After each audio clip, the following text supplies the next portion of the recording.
it works this time. Okay, it looks like it's working. We are live. Three, two, one. This is Literary Roadhouse. One short story once a week. I'm Maya. I'm Gerald. And I'm Anais. So should we get right into it? Because I'm itching to discuss this week's story. But first, listeners should know that we sometimes use explicit language. If we do, we'll slap a warning label in the show notes. Yes, and this is your fair warning. If you don't want to be spoiled, go ahead and pause the podcast, wait, and then read the story and come back. So this is Sonny's Blues by James Baldwin. This is our first James Baldwin story. And this story is about a gentleman who finds in the newspaper that his younger brother has been arrested for possession and it looks like possibly sale of heroin.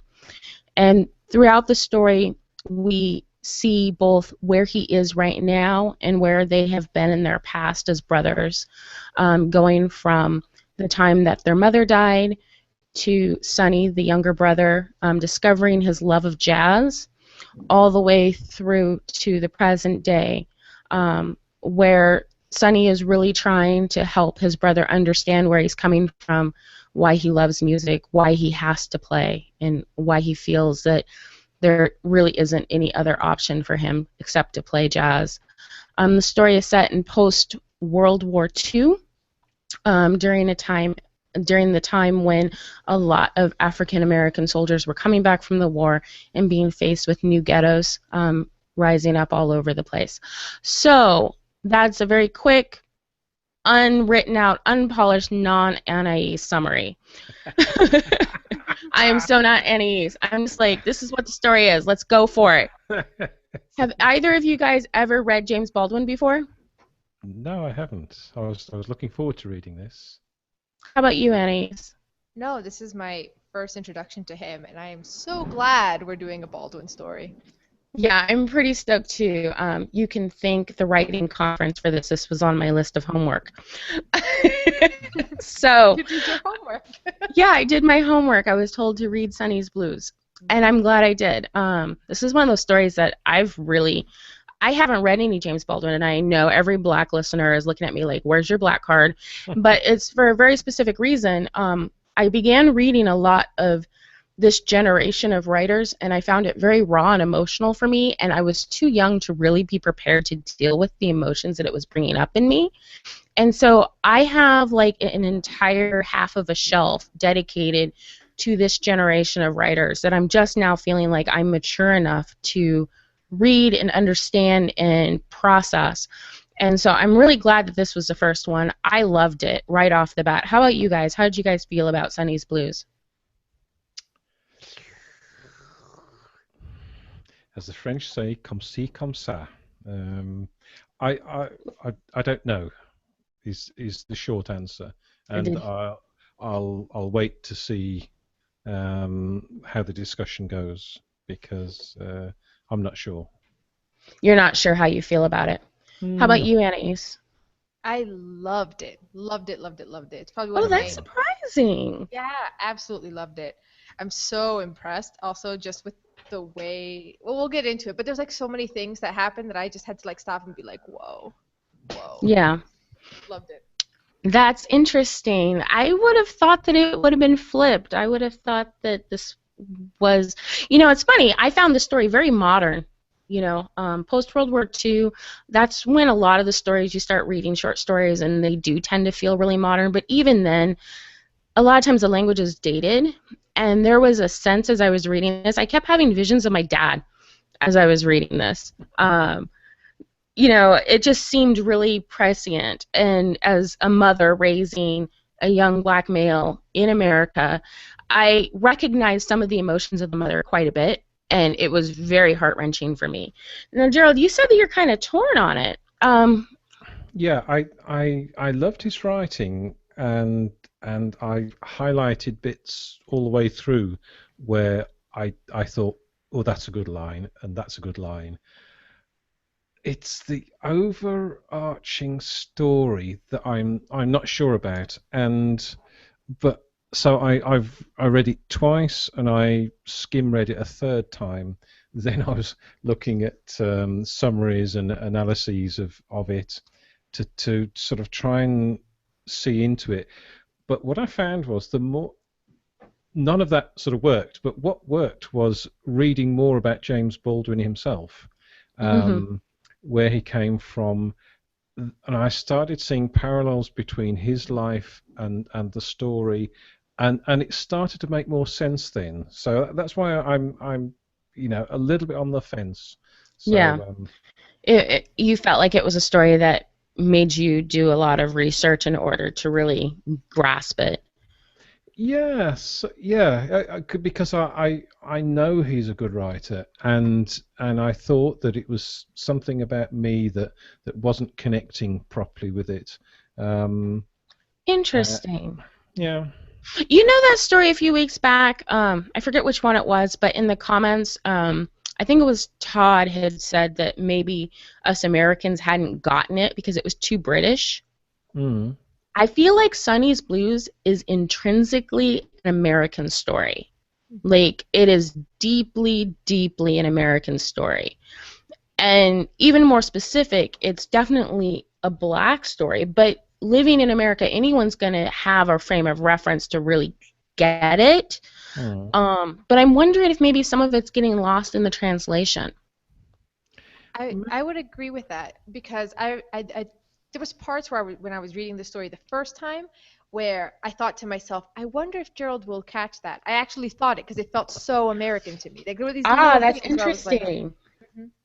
Yeah, that's interesting. Yeah, I hadn't even considered that. But, as I was reading it, there were so many experiences in it that did seem so American, and there were things that were not said.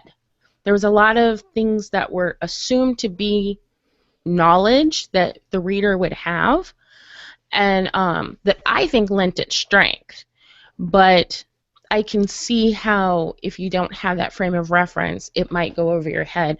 One of the reasons why I was assigned this story was we were talking about minimizing what you put in a story, and one of the things that was mentioned was the fact that heroin addiction is not actually mentioned as a word until what, like 2/3 of the way into the story, and instead we get a really good like feel of the feelings and the emotions and the smell and the taste of addiction rather than labeling it right away and how that lends strength. But there's other things that are kind of left unsaid too. And I wonder, if that's part of the translation thing. I'd be surprised because I read a lot of American fiction anyway, but and I've read American literary fiction too. So I've never really had a problem relating to it. Yeah. Um, but maybe it's just this story. It's just that I just thought, yeah, so what? It was just that sort of. It was that sort. So what did you guys like about the story before we start digging in and really tearing it apart? Let's start with Annie's.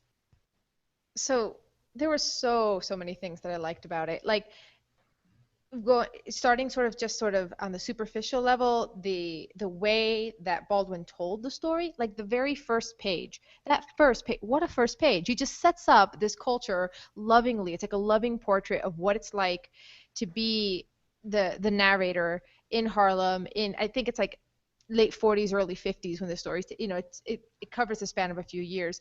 And it was just so crystal clear. It was so crystal clear, and he does that over and over throughout the entire story. Like later on when there's that scene, um how he remembers his mother in the pale blue dress when people would come over on a Sunday Mm-hmm. just before it gets dark, and just this masterful zooming in and out. He would like summarize this scene with lots of characters and then sort of like hyper focus on this one detail that conveyed everything you needed to know about the moment.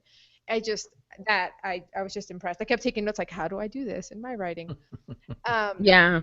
and then the themes, it's a timeless theme, which we can get into a little bit later. It's kind of I feel like I'm picking up from what Gerald's saying. It's a little bit like what he's exploring here isn't necessarily something that has never been explored before. This is tale as old as time, this idea, you know, the suffering and the artist expression and how art can help you transcend pain, all of that.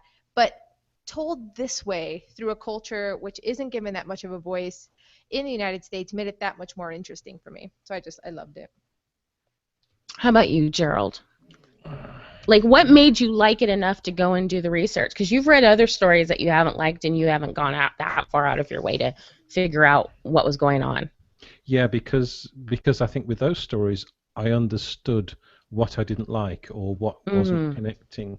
But yeah, what Anais said is right. You know, the sort of general story description, the scene description, and then this focus on a small bit. I mean, the first bit I highlighted was where he said he met Sonny again after prison, and he said the 7 years difference in our ages lay between us like a chasm. I wondered if these years would ever operate between us as a bridge. And I thought, what a good line! What a good, you know, it shows the difference, and also I connected with the story on a personal level because I have two older brothers. And there's a gap between myself and both of them. So I understood about the difference, how you know, 7 years in the story, and with me it's 5 and 7 years. So I understand how just that very short distance in time, very short, very small age difference makes a big difference in how you are. And also the connection was where you have an older brother and a younger brother, and how they were exactly like my two elder brothers, how they were. The old one was cautious, quieter, more serious. The younger one was outlandish and was always arguing with our father because they were so similar in some respects. So there's a lot of connection in there. But I still didn't really get the story, and that's why I started looking around to see what there was to get. I don't know if I'm making sense. No, it makes total sense. You know, the really above overarching, like, obvious theme is the theme of pain and art. Like, that's like the big theme that if you just read it, it's going to hit you over the head right away. But there's a lot of subtle themes underneath that. There is the theme of redemption, and there's a lot of religious symbolism throughout the story that I found interesting. And then there's this interesting exploration of how pain in the black community and art communicate with each other and relate to one another. You know, in the U.S., there's been a strong tradition of black art, both in music, painting, and, you know, the blues, and other musicians coming along and learning that and taking from that. But there's always been this thread within the African American community of art and how important it is, but at the same time there's also this other thread that it's dangerous and it's scary and it's something to be careful of. Like, there's huge black churches that are against dancing, whereas there are other black churches that have freaking rock bands. So, you know, there's like this tug and pull between art and the black community. And then this pain, I felt like this was the first time I read a really good like description of jazz, but also a really good description of not somebody who does art because they like it, but somebody who does art because they don't have another choice. Like, they have to in order to, like, stay alive.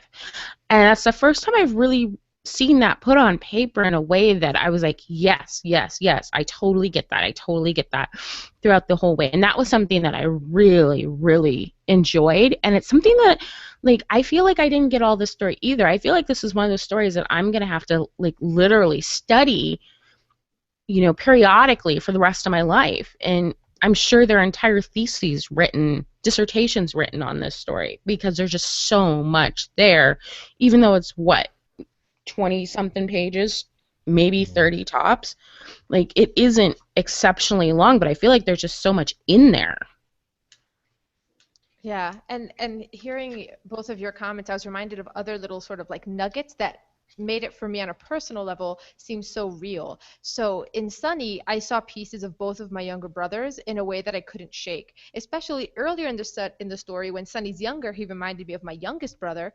And then so I'm the oldest. I have two younger brothers, and between me and the youngest one, it's 3.5 years. So we're very close in age. But it's Sonny to me is just pieces of them, and it just so then I could identify with the narrator. It's his sort of frustration of wanting to like shake him a little bit, especially in my case, the absolute youngest one. Just like a little shake, like stop walking in this like dreamlike state with your head in the clouds in your own world. With that, like when he said the distant stillness, I'm like, yes, that's the perfect way to describe my own brothers. So for me on a personal level, I was just drawn in because it was like somebody took a slice of a part of my life and put it in this story, which has other elements that have nothing to do with me, but that hook is all I needed. Yeah. You know, it's interesting that you say that. Reading this story reminded me actually of myself. In my late teens, I actually quit all art at 19 because I thought it was going to make me insane. And it's taken me a long time to get back to art. But before that, I was deeply involved in music, visual art, photography, poetry, the whole 9 yards. And seeing that danger, and then, you know, I was dating artists as well, and there's like this weird, almost psychotic dance that happens. And as I was reading this and I was seeing this interdependence between the musicians and how they both help each other and hurt each other, and it just brought back a lot of memories for me too. Like I'm sure that, you know, it just made it all so real, and it was something that felt so real. Like, I can't think of another adjective. It just felt like life as I was reading it. Now, I mean, if you look at the story at a basic level, you know, literally it is a story that, you know, it has time shifts. It's told in third person, really close. No, first person. Yeah. Usually I don't like first person stories. That's funny that I did that, but I actually really like this one. It's told from a really close perspective. It goes back in time, and then it brings you back up to the present. And, you know, if you were to look at it and compare it to the average short story that has like a really strong, like this happened, and then this happened, and then this happened, and then there's a climax, and then there's the end. The story itself is structured like jazz. That's interesting. Yeah. Which is something that it's like, as I was reading it, I couldn't put the words to it, but I'm realizing that it's sampling, it's showing you a bit of this, and it's showing you a bit of that, and it's communicating with you in the way that jazz communicates with you, or the way that musicians communicate with each other, which is just amazing to me. That was one of the things that I didn't like was the time shifts in it, and it seemed to jump about a little bit for me. But then that's just my sort of very poor it attention does. span or something. You know, no, it does. I don't think that's a problem with your attention span. Whether you like it or not is a different story. But it definitely jumps around, and it jumps around, like I said, in a way that's very reminiscent of jazz, and it does have sampling from these people from their lives, and it's just a matter of whether that's your gas or not, like, to steal a phrase. Excellent. Let's bring the 40s back, man. They had some great slang back then, man. It's interesting. Can I just say I didn't realise these characters were black until page 10, which is kind of strange. I know. Oh, that's really funny. Yeah, that's an Americanism. I mean, Sonny with an O. There's so many little hints here and there that it's obvious to me, but that's really funny. Yeah, and I think for me, when he sets up the culture on the very first page, it's very obviously a black community right from the get. Yep. But again, I think it might be, again, I don't know if this is just because we were reading it in a different frame of mind, or if it's the American thing again, where it's like, oh, you know what that means. You know what that's a dog whistle for, you know? Yeah, yeah. I mean, Harlem, and then you talk about after the war.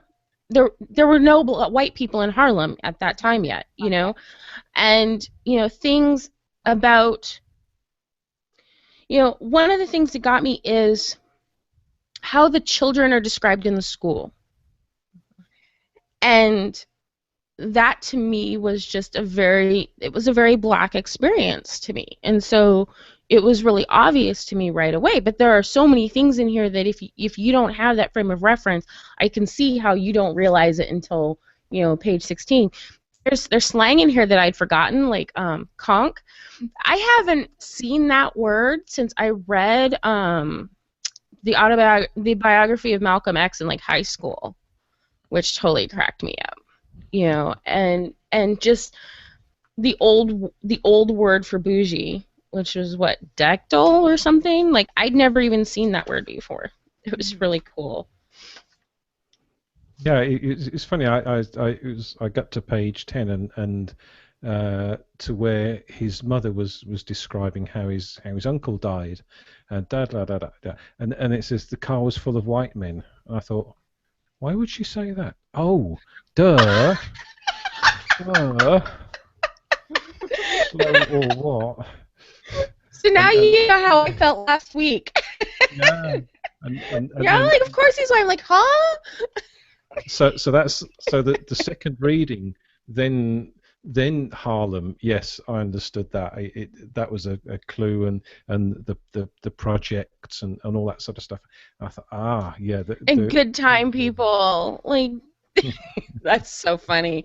Yeah, that's pretty much how I felt on the podcast last week when you all like declared that the main protagonist was freaking white, and I was like, what? Why? Huh? I'm confused. That's really, really funny. So, Gerald, when you're talking about the parts of it that you really didn't get, was there any particular part that when you got to it just kind of made you stop and kind of look back, or just look at confusion? Was there anything in particular that stood out for you as confusing? Not really. I think that the time shifts weren't terribly well signposted. So, and the formatting of it meant that it wasn't obvious from the formatting, and you sort of had to understand that now there were talking present day or stuff, and again the second reading it made more sense, but it just when it becomes obvious that there's been a time shift in the story, you think oh, you're sort of, you have to adjust what's going on in your head because you're thinking it referring back to a different time. Yeah. But it's I don't know. It's still it's not grabbing me. Yeah. It's really well written. There's some great lines. I understand the themes and But it's just not a story that you enjoyed. I enjoyed it. I'd like to read something else by James Baldwin and just compare it and see whether it connects or not. But yeah, it passed me by, this one. Sorry. That's really funny. Yeah, I mean, I don't know what else I can say about it because I can just sit here and glow over it for the next 20 minutes, and that's just no fun. I want to argue. Just talk amongst yourselves about how wonderful it was, and I'll sit here. Well, it's funny. I had, like I said, I've deliberately avoided many of the authors from this generation of writers. Have you read a lot from this generation of writers, like Kerouac and that whole school? Like, do they do a lot of this time shifting? I'm wondering if it's just a change over time in writing style. It's not occurred to me before that it's not been a problem before. I think that's, if I'm just trying to think of stories that I've read. I can't think of one that's had that sort of oops, we something's changed, that sort of Yeah, effect on me as I've read it. that's funny. I didn't even notice the time shifts. Like I was so involved in the story that it was felt very organic. But I'm getting prepared. I'm going to be reading On the Road next, and I was kind of curious if it was like a generational thing. Yeah, the time shifts for me, like Maya, I think I was so engrossed in the story that I didn't notice until afterwards when I was reflecting on it. But speaking of time shifts, I actually recently read Naked Lunch by William S. Burroughs, which just mentioning that title makes this podcast explicit because that book, my God. But there's tons of time shifts. But there it's because the entire book's written actually like a heroin trip. So when they were Hmm. first putting in the clues for what the drug is before actually saying heroin, I knew what it was because now I feel like I'm a master on heroin slang after reading Naked Lunch because that's what that book is about. Um, but but for some reason these two books, even though, well, this short story and Naked Lunch, even though they're wildly different, I think you're right that there's something to be said about, when you're reading across contemporary authors, even when their subjects are different and their styles are different, you start to notice certain things that were like in vogue. And actually Naked Lunch, in the introduction, William S. Burroughs mentions that it was Kerouac who encouraged him to publish this. So Yeah. apparently Kerouac dug it if you wanted to read both of them. Yeah, I think I was like 20 something when I read Allen Ginsberg, and then I was like, okay, I need a break from these dudes because they're gonna make me crazy. Yeah, Naked Lunch is not easy. Not for Yeah, children or anyone well, it's sane. definitely on my list as well. Like, I'm really looking forward to digging into the Beat Generation. It was really big when I was growing up to be reading those authors, and I feel like I've got the maturity now. Have you guys ever read an author where you're like, you know what, I'm not ready for this author, and then you read them several years later, and you're like, yeah, I get it. No, I don't think so. Maybe James Baldwin's my first one. Perhaps perhaps I need to Oh, grow that's old a little funny. bit. And, yeah. Well, I think like it's come to mind because throughout the years, like the first time I read Anna Karenina, I was in middle school. I understand it perfectly. Like I had a college reading level, but I reread that book every few years, and every time I read it, I get a completely different experience from it. But it was most dramatic when once I had had children and my kids were, in elementary school, and I reread it. It was like there were parts of the story just completely opened up to me because I was now an adult, and I'd had enough messed up relationships that when I read it, I just got it more.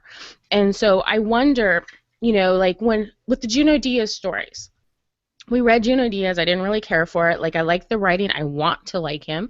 I like him as a person. And then I read The Brief and Wonderful Life of Oscar Wilde. Same thing. But I wonder, when I wait 10 years and reread those stories, am I going to have like a completely different experience?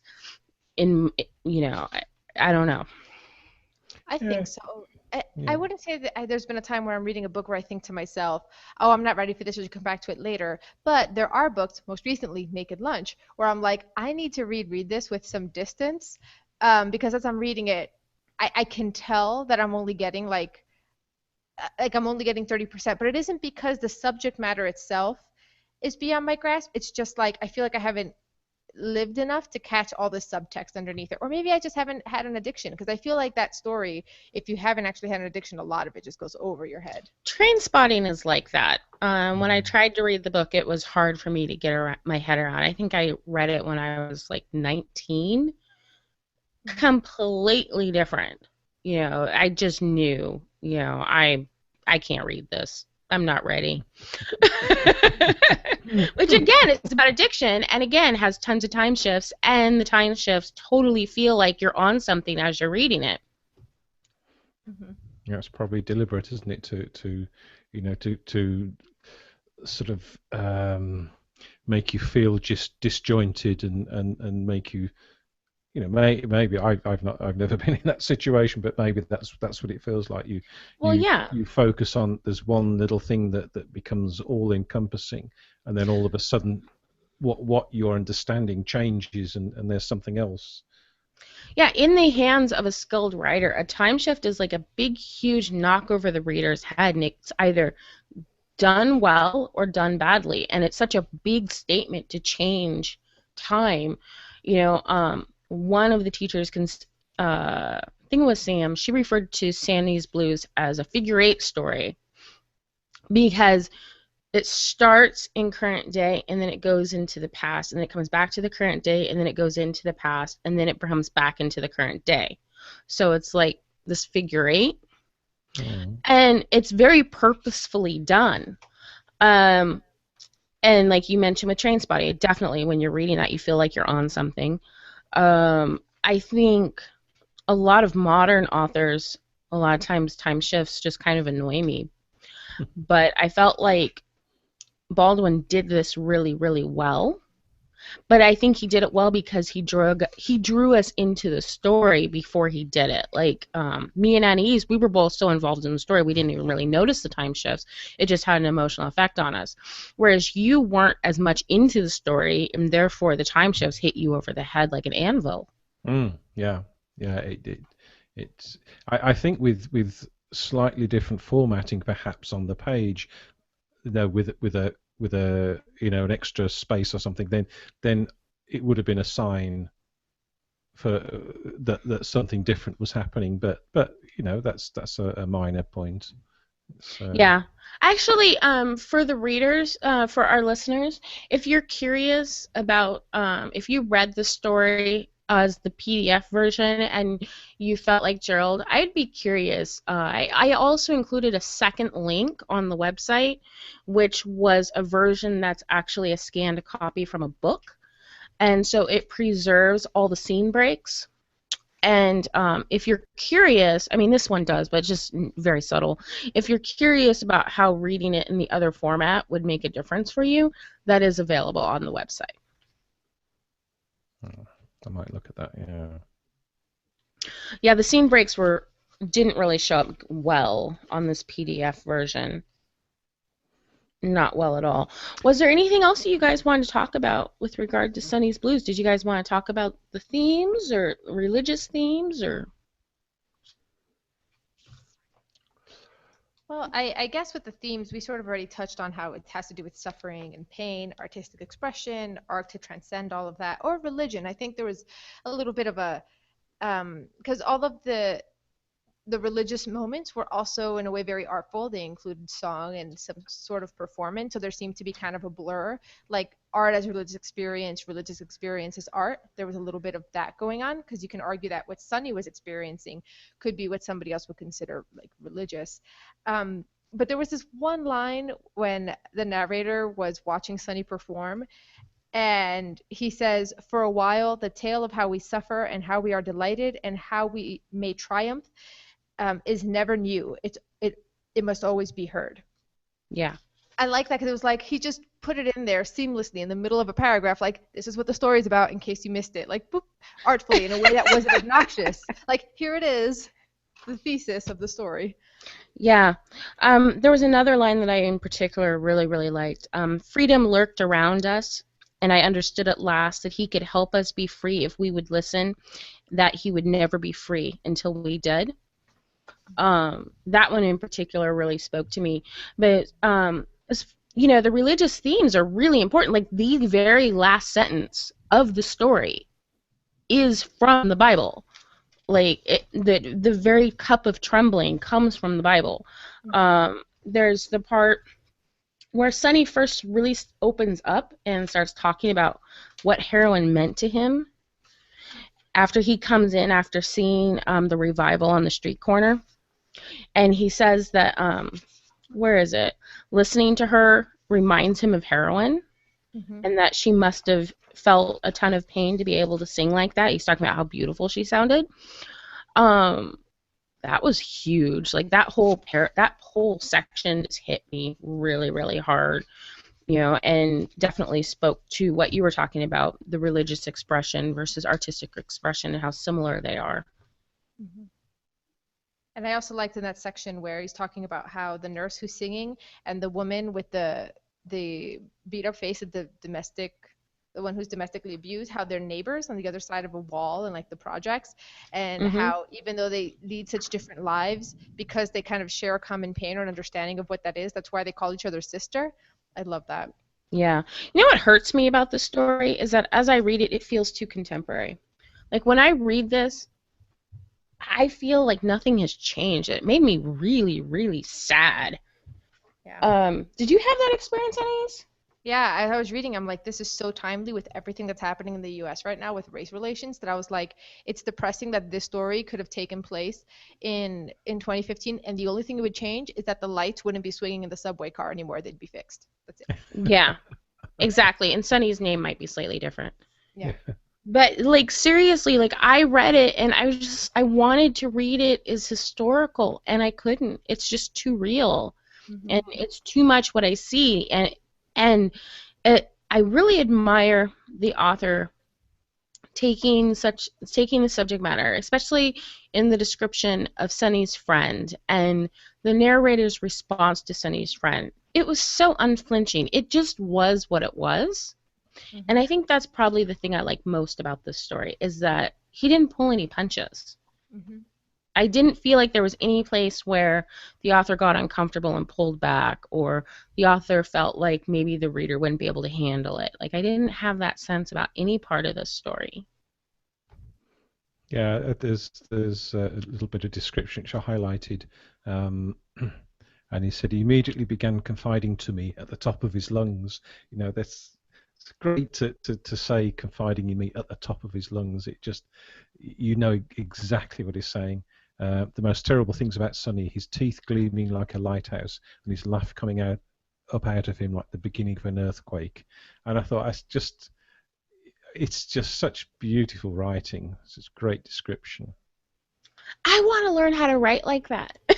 Yeah. Like this whole story both makes me feel hopeful that writing like that can exist, therefore it can be learned, but at the same time it makes me feel so inadequate. And like it's going to be that many more years so I'm ever like capable of being published. Well, I was also going to say, since we're talking about lines we loved, when he decides finally to actually write Sonny is after his daughter Gracie dies, the narrator's daughter Gracie, and there's that line, "My trouble made his real." Yeah. It's 5 words, and I'm like, I know what that is. I know exactly what he's saying. Masterful. Yeah. It's a very powerful line, and it kind of just says it all, doesn't it? Mhm. You know, like until you've gone through something deeply tragic to try to empathize, understand someone like that, it's just so difficult, and it just it broke my heart. It really, really did. Mhm. I can't wait to read more. Yeah. Put it on your list. Anais, when we start your next project, one of his has got to be on it, right? Yeah. I think Our so. secret project. Yeah. So secret. The secret wink wink. Well, it's coming up on it. All the listeners want to stay tuned for that secret announcement that's going to be coming up in the next few weeks, few months, weeks. I'm not sure which. Okay, so what do we want to go from here?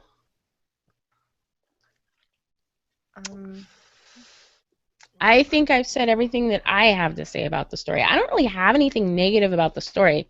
You know, I looked at it and I tried to find if there was anything that I felt like I was disconnected from, confused me, anything. And like, this is as close to a perfect story as I've read. And there's no such thing as a perfect story. There you go. Nope, I've got nothing else to add or I detract. only have like more praise.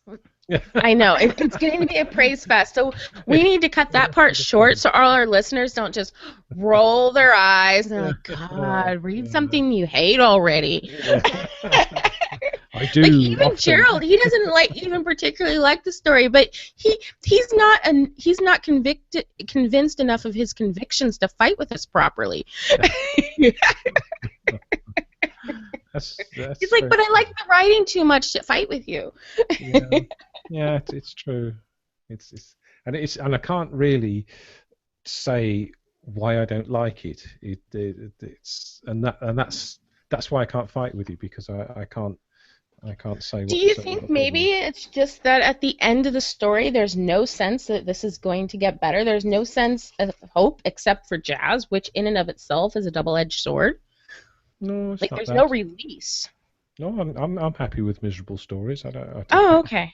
I've written I know enough of some them. people aren't. I love miserable stories because I'm a miserable person. But, you know, some people just don't. As far as miserable stories go, I mean, this one starts miserable, but it doesn't get worse. It kind of just, it actually gets a little bit better because at least Sonny and the brother are now building a relationship. Not that that's going to cure everything. Not that that means that Sonny's never going to go back to heroin. Who knows? It doesn't fix anything, but it's sort of like at least they have each other. Sonny has this outlet, and maybe. See, I didn't even see that as hopeful because what happens when you're your brother's keeper? Oh yeah, no, I know what happens. I'm the oldest. I'm aware. So, one of them's gonna get killed. Yeah. I thought it was good when Sonny said that he was going to play jazz, and the narrator, the elder brother, said, "What, like Louis Armstrong?" And the reaction of Sonny is, "No." Yeah, exactly. It's just, the elder brother's such a square. He just That's not real jazz. I like that too. It was really funny. Well, the strange thing is, after reading the story several times, I was listening to Charlie Parker on YouTube earlier on, and Nice. I like this. Yeah. Who knows? So maybe it's been beneficial from that respect. Yeah, maybe it's brought you back to your jazz roots. Is that what you're telling us? Yeah, You're really an could old be. jazz man. Oh, sometimes I'm a blues man, really, but yeah, there's blurred lines and all that stuff. Okay, let's go ahead and rate this puppy. Who wants to start? Not me. Okay, I'm gonna start then. I'm actually rating it a 6. Whoa. Yeah, this is my favorite short story that I've ever read. Yeah. What up? It's a 6 from me too. Whoa! Yeah. I thought really. it would be. Yeah. You I knew haven't it was had a good. 6 yet. I know it's my first 6. That's really deep because you're picky. Mm-hmm. But there's honestly nothing wrong with it. Like It is just and the fact that it also we didn't get into this enough, but the way that he describes characters, they're so real. You can picture them. It's amazing. Okay, you and I need to talk and figure out which of James Baldwin's books we're going to start off with. Okay. No, we need to have a little tete-a-tete over here. Okay, Gerald. Yeah, it's time, isn't It's it? okay. Give it the honest answer. If you give it a low score, no one's going to hate you. No one's going to kick you off Yes, Literary they Roadhouse. will. We Yes, love they you. will. Oh, come on. We Aw. got hate mail over Hemingway. Hi. Hi, guys. And he's controversial. A lot of people don't like Hemingway. Yeah, but they're stupid. Hey, I resemble that remark. Okay, it's going to be. This is really hard because I don't know what's wrong with it. So it's 4.5. 4.5 because it was very well written. There's some beautiful lines, but it just missed. It just passed me by. Yeah. I mean, it's fine. Not even mad. It's still a high score. More than half. Mm-hmm. Yeah. I definitely grade 2 for when I don't like something for no reason. So. It's like, I just didn't like it. The guy was wearing funny clothes. It's a 2. It's like an Amazon review, isn't it? This book was late. 1 star. The cover was ugly and I didn't read it. 1 star. That actually reminds me. I should send you guys. Maybe we'll put a link to it in the show notes. Somebody took the best Amazon reviews of Mein Kampf. They're hilarious. Really? Oh my gosh. Oh my gosh. I must read all of them. So, how did last week's story go? I'm interested in that. So last week's story, there's a really good discussion going on the website, so people should jump in on that. Last week we discussed The Start of the Affair by Nuruddin Farah, and listeners gave it 3.5 Bradberries. Okay. Yeah, Todd had some stuff to say about that story, didn't he? Oh. I don't think Todd's he the liked best. it very much. I think it was more favorable than not, but yeah. It's funny. People keep getting different stuff out of it. Yeah, it's Strange. like a Rorschach test. Yeah. And it's not Also- even a matter of different interpretations. Like it's literally like a different story for different people. It's like what did you read? And Gerald's response to Todd warmed my heart when Gerald's like, "Oh, I don't know if it's traditional marriage because traditional marriage. I mean, one person has all the power, and from a woman's Since when perspective, does that happen? I'm like, that's traditional marriage, but good on you, good guy Gerald." It's like, Yeah, oh, he's such a sweetheart. He's just so sweet, innocent. Sorry. It's, Maybe that's why he doesn't like this story. He's just too sweet and innocent to get it. yeah, right. Oh, are there skeletons in your closet, Gerald? The closet isn't big enough for all my skeletons. I can tell we you. should do a bonus episode called "The Dark Side of Gerald." Oh dear. Oh no, we don't want to go there. Okay, so today I'm leading the quiz because this was my story. Yay, I get to do a quiz. Woohoo. And so we're going to do some World War II trivia. Wow. Hey, payback's a bitch, huh? Meow. Meow. So what stories are you guys submitting today? I'd like to propose The Half-Skinned Steer by Annie Prue. Okay, and Anais? I'm submitting "Bad Latch" by Curtis Sittenfeld. Oh. Who You is- froze on me. Oh, I said "Bad Latch" by Curtis Sittenfeld. She was a VIP on Ask Me Another, the game show NPR podcast. That you're addicted to? That's great. It's and she just charmed me. I was like, well, guess who I'm reading next? Every time I listen, like, there's a couple literary text, like, bookish podcasts I listen to, and I'm constantly, my TBR just keeps growing and growing and growing. It's kind of crazy. Mm-hmm. Okay, so the very first question is going to go to Gerald. You. There's going to be 10 questions. Each one you get right, you get a point. There's no stealing points. Blimey, you have rules for your quiz. I know. I'm just being harsh. I'm being a hard ass.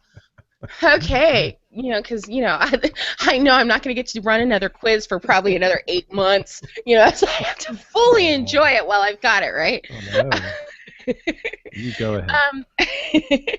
Japan had been at war for 4 years prior to the attack on Pearl Harbor. With which country? China, Indonesia, or French Indochina? Ooh. I would say China. Woohoo! Ooh. 1 point. Awesome. See, I'm here to make you look smart, so everybody loves you even more than they already do. Yeah. Anais, Mm-hmm. after the Japanese air attack on Pearl Harbor, President Franklin Delano Roosevelt declared that December 7, 1941 was a date which will live in A, dishonor, B, infamy, C, history, D, inequity. Infamy. But of course, Oh. 1 point for you. Gerald, Mhm. the Pearl Harbor attack took place on what day? On what day?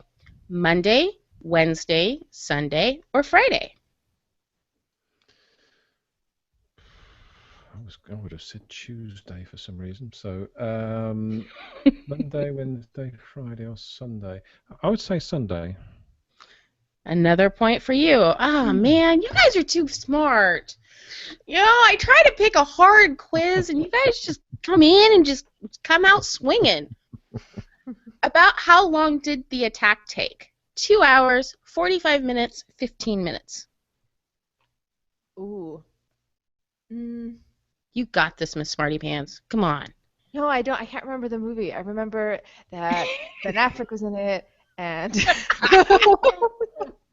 Okay, when you want us to look smart, you don't admit that you're getting your answers from really lame movies with tons and tons of explosives.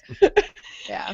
It was super fast. Was it 15 minutes fast? That's crazy. I want to say 45. It was 2 15? hours. What? It literally was a 2-hour tour. Oh,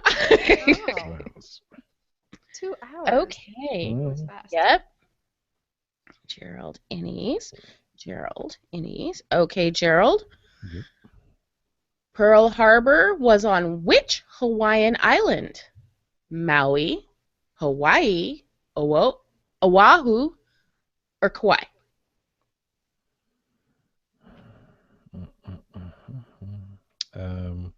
Oahu. There's another point. This is very American-centric World Yeah, War II. and you guessed on that. I actually knew it, but okay. Yeah. I know, and what's funny is it's so American-centric, and he's still beating you. I know. You know, not to put on the pressure or anything, Anais. Come on now, you can do this. You got to make us look good here. The Japanese emperor during World War II was Hirohito, Hiroshima, Hiromatsu, Tojo.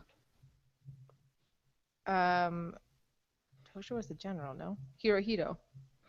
Yay! Good job. Good save. You get very Good save. excited. Right? Well, yeah, you know, this is an American quiz. We got to take one for the team. This word was repeated 3 times by attacking Japanese pilots at 7:53 a.m. to announce that they had succeeded in the attack. Banzai, samurai, Tora. Tora. Of course. You know, that question makes me laugh because a long time ago when I worked in a bar, we had a bunch of Japanese tourists come in, and about 11:30 at night, they were all yelling, Banzai! After every single shot. It was hysterical. It was great. I love Japanese. It was great. You know, you could have a whole bar full of tourists just having a blast. Next question. The number of Americans who died in the attack on Pearl Harbor. A, 53. B, 273. C, 703. D is 2,403. Ooh. You're giving me the tough ones. I gotta memorize numbers. I don't know. It's more than 53. Pretty sure. I mean, that's the question. Was it a lot? Was it a little? Was it average? I mean, there is no average, but still. Come on, you've got this, Anais. I don't know. 273. I have no idea. Ah. 703? It was 2,403. Yeah. I have no idea how many people died. That was a lot of people. I didn't know that either. That's okay. I'll get Gerald on the next one. I got your back. You can make him memorize a number. Yes, the number of Japanese fighters and bombers involved in the attack. Thank you. You're welcome. 38, 88, 181, 908. What was the question again?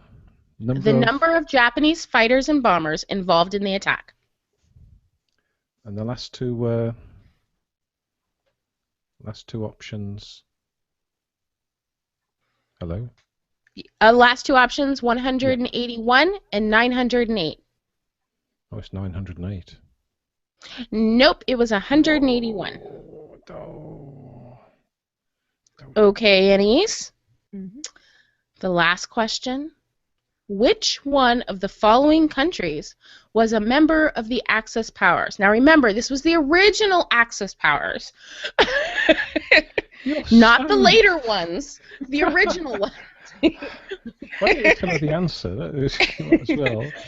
A, Italy, B, Soviet Union, C, China. The original? I mean, what, like 2.0, like part 2? Italy? Way to go. Congratulations. Gerald still won, but congratulations. Yeah. Thank you. Held my own. I'm like, pretty sure Italy was. Yeah, you held your own. That was a tough Original- quiz. I'm very original proud of Spice you. Girl. Well, you know, it's like everybody's an Axis nowadays. Yeah. Who's in vogue? Who's trending? So, Take Gerald. who was allied last year and make them Axis this year. Exactly. So, Gerald, what will we be reading? We will be reading The Half-Skinned Steer by Annie Proulx. Okay. So, what did you think of Sonny? Please join our discussion in the comments section at literaryroadhouse.com. While you're there, leave an iTunes, Stitcher. I can't say that word. I'm going to do it over again. For the Hey, people watching on YouTube, welcome to behind the scenes. I didn't get to repronounce the quiz. Yeah. It's called that. Okay, hit it. What did you think of Sonny? Please join our discussion in the comments section at literaryroadhouse.com. While you're there, leave an iTunes, Stitcher, or Spreaker review. And if you enjoy our show, tell your friends. Until next time, read a good story.